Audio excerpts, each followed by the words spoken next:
الجنہ، اے یاسر کے گھر والوں صبر کرو، جھیلو، اس لیے کہ تمہارے وعدے کی جگہ جنت ہے۔ اللہ تعالیٰ ادھر آنکھ بند ہوگی ادھر جنت میں تمہارا داخلہ ہو جائے گا۔ یہ ہے تواصوا بالصبر والعصر ان الانسان لفی خسر۔ یہ تواصوا بالصبر پر کون عمل کر رہا ہے؟ محمد الرسول اللہ صلی اللہ علیہ وسلم۔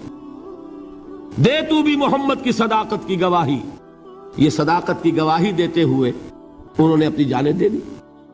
4 سے لے کر 12 تک 8 برس، اس کو کہتے ہیں پرسیکیوشن، فزیکل پرسیکیوشن، تشدد، مار پیٹ، جلانا، دہتے ہوئے انگاروں پر لٹانا، فاقے رکھنا، بھوکے رکھنا، ان کو ڈال دی گئی زنجیریں، گھروں میں بند کر دیا گیا نوجوانوں کو۔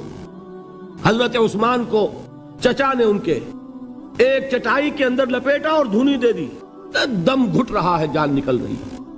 حضرت مصعب بن عمیر رضی اللہ تعالی عنہ، وہ نوجوان 200 درہم کا جوڑا ان کا سل کر آتا تھا شام سے تیار ہو کر، لباس معطر ہوتا تھا، جدھر سے نکل گیا پوری گلی جو ہے وہ معطر ہو گئی، انگلیاں اٹھ رہی ہیں، وہ جا رہا ہے مصعب، یہ خوشبو اس کی ہے۔ اس مصعب کے ساتھ کیا سلوک کیا؟ باپ تو مر چکا تھا، ماں نے پالا تھا، دولت بہت چھوڑ کر گیا تھا باپ، لہذا ماں نے بڑے ناز و نام میں پالا، بڑے لاڈ پیار میں، 200 درہم کا جوڑا تیار ہو رہا ہے۔ لیکن یہ کہ آپ کو معلوم ہے عرب کے اس معاشرے میں عورت کی کوئی حیثیت نہیں تھی، ماں کا اختیار نہیں تھا، چچا تھا آپ سربراہ خاندان کا۔ چچا نے کہا مصعب، اگر تم نے اپنے باپ کا دین چھوڑ دیا ہے تو باپ کی دولت پر بھی تمہارا کوئی حق نہیں ہے، نکل جاؤ گھر سے۔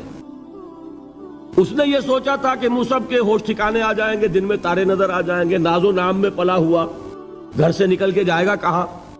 یہ سارا نشہ جو ہے توحید کا یہ ہرن ہو جائے گا۔ حضرت مصعب کا جواب بالکل برعکس تھا، اچھا ٹھیک ہے چچا جان، میں گھر چھوڑتا ہوں۔ وہی بات جو کبھی کہی تھی ابراہیم نے، باپ نے کیا کہا تھا؟ واجرنی ملیہ، جاؤ چلے جاؤ، دفع ہو جاؤ میری نگاہوں سے۔ حضرت ابراہیم نے کیا جواب دیا تھا؟ سلام علیک ساستغفر لک ربی انہ کان بی حفیہ۔ اچھا ابا جان، آپ کا حکم یہی ہے تو میں چلتا ہوں، آپ پر سلامتی ہو، میرا رب مجھ پر بڑا مہربان ہے، میں اس سے آپ کے لیے استغفار کروں گا۔ جلدی، یہی جو ہے حضرت ابراہیمی کی نسل ہے نا قریش۔ آج ابراہیم کے ایک بیٹے کے ساتھ وہی معاملہ ہو رہا ہے، مصعب کے ساتھ، اور مصعب چلنے کے لیے تیار ہو گئے۔ چچا نے سوچا، میں سمجھتا تھا کہ ہوش ٹھکانے آ جائیں گے، یہ تو تیار ہو گیا نکلنے کے لیے۔ غصے میں آ کے اگلی بات کہی، یہ کپڑے جو پہنے ہوئے تم نے یہ بھی اسی مشرک باپ کی کمائی کے ہیں، اتارو ان کو۔ وہیں کپڑے اتارے، مادر زاد برہنہ گھر سے نکالے گئے۔ ماں کے پاس پہنچے، ماں نے آنکھوں پر ہاتھ رکھے، مصعب کیا ہوا؟ ماں سے کہتے ہیں کہ ماں میں موحد ہو گیا، اور وہاں سے گئے، پھر حضور کی خدمت میں کپڑے کہیں سے مانگے ہوں گے۔ یہ مصعب ہیں 200 درہم کا جوڑا پہننے والے۔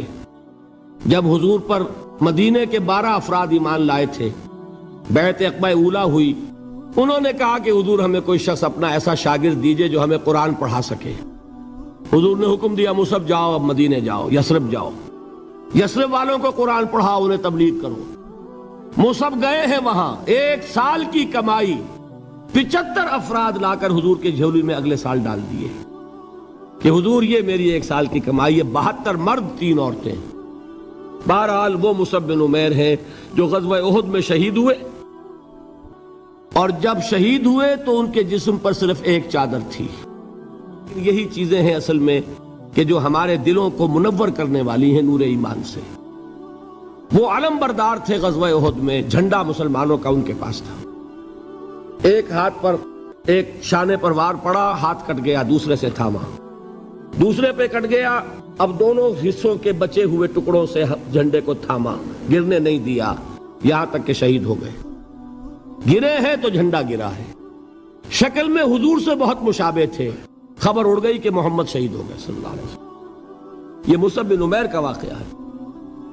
جب ان کو اب دفن کرنے کا وقت آیا، اور شہید کے لیے کفن جو ہے اس کا وہی لباس ہوتا ہے جو شہادت کے وقت ہو، حضور کے سامنے ایک پرابلم پیش کیا گیا۔ حضور، مصعب کے جسم پر تو ایک چادر تھی اور وہ چادر بھی اتنی چھوٹی ہے، یعنی 2 گز کی چادر بھی نہیں ہے، اس سے اگر سر ڈھانپتے ہیں مصحف کا تو پیر کھل جاتے ہیں، پیر ڈھانپتے ہیں تو سر کھلتا ہے، کیا کریں؟ حضور نے فرمایا سر ڈھانپ دو چادر سے اور پیروں پر گھاس ڈال دو۔ یہ آخری لباس ہے جو محمد کے اس دیوانے کو اس دنیا سے رخصت ہوتے ہوئے ملا ہے، جس کا 200 درہم کا جوڑا چلتا تھا۔ یہ ہے صبر۔ برداشت کیا کہ نہیں کیا؟ یہ خباب بن الارت پیشے کے لحاظ سے لوہار تھے۔ سوچئے ایک زندہ انسان کو دہتے ہوئے انگاروں پر لٹایا جا رہا ہے، ان انگاروں سے کھال جلی، کمر کی چربی پگھلی، اس پگھلنے والی چربی سے وہ انگارے ٹھنڈے پڑے، یہ سب کچھ جھیل رہا ایک شخص۔ سوچنے والوں نے سوچا نہیں ہوگا کیا جرم تھا ان کا، تو بڑا شریف آدمی ہے، بہت اچھا کاریگر ہے، وقت پر کام دیتا ہے، مناسب اجرت لیتا ہے، یہ کیا ہوا؟ یہ کوئی جرم نہیں، جرم صرف ایک ہے، ایک اللہ کو مانتا ہے اور محمد کے دامن سے وابستہ ہے صلی اللہ علیہ وسلم۔ فاستعینوا بالصبر والصلاۃ، مدد حاصل کرو کس سے؟